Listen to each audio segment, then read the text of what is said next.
Hi guys, welcome to our channel Eti Teach Quick Study. Today we are going to Introduction to Engineering Mechanics in Hindi. आज हम introduction देखने वाले हैं engineering mechanics का, जो आपको इंजीनियरिंग में सब्जेक्ट है. और ये जो सब्जेक्ट है आपको बेसिक मैकेनिक्स है.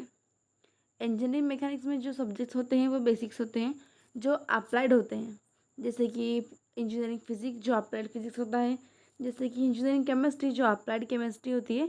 वैसे ही इंजीनियरिंग मैकेनिक्स ये जो सब्जेक्ट है वो भी एक अप्लाइड मैकेनिक्स है. ओके, तो हम आज देखेंगे basic terminology of engineering mechanics. So, engineering mechanics. It is branch of engineering which deals with the study of forces and their effects acting on the body at rest or in motion. तो engineering mechanics क्या है? ये एक जो engineering का branch है जो deal करता है स्टडी ऑफ फोर्सेस और उनकी इफ़ेक्ट्स जो बॉडी पे इफ़ेक्ट करते हैं. ये और जो बॉडी होगी वो या तो रेस्ट में होगी और इन मोशन में होगी. Further engineering mechanics divided into two parts. One is static and second is dynamic. तो इंजीनियरिंग मैकेनिक्स में दो पार्ट हैं. एक है स्टैटिक, जिसे हम कहते हैं static. It is study of forces acting on body at rest. Static एक ऐसी स्टडी है जो फोर्स एक्टिंग करता है तब जो बॉडी रेस्ट होगी. तो static it is the study of forces acting on a body at rest. Second one is dynamic. Dynamic हम किसे कहते हैं?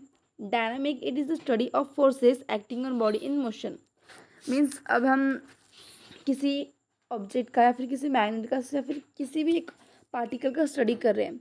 अगर वो पार्टिकल इन रेस्ट में है और फिर हम उस पर फोर्स अप्लाई कर रहे हैं और उसका स्टडी कर रहे हैं तो वो होगा स्टैटिक. एंड एनीथिंग एनी चीज़ कुछ भी हो जो मोशन में है, if it is going through linear in motion, it is circuiting in a motion, then it is dynamic. Okay, next is dynamics further divided into two parts, kinematics and kinetics.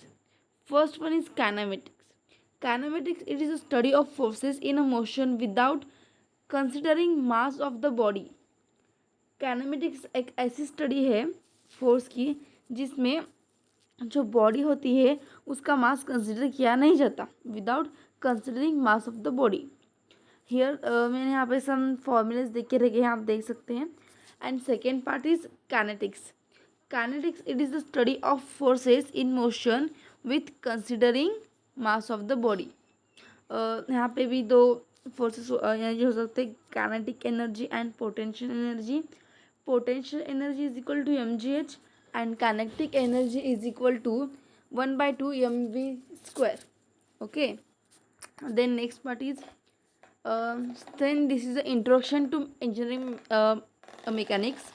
So syllabus of a basic mechanical engineering is for your same.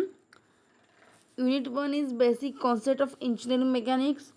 Unit 2 is it is a part of that equilibrium, friction and trace. Unit 3 is kinematics. Unit 4 is kinetics. Unit 5 is work power energy.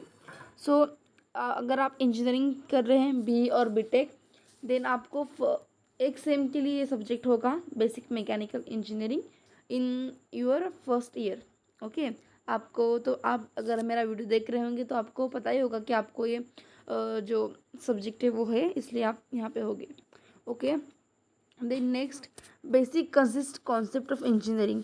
तो यहाँ पे कुछ term है, कुछ terminology है जो मैं आपको बताना चाहूँगी. मास. मास हम किसे कहते हैं? The quantity of matter contain in the body is known as mass. Okay, weight. The forces, sorry for spelling mistake, here the spell is mistake guys.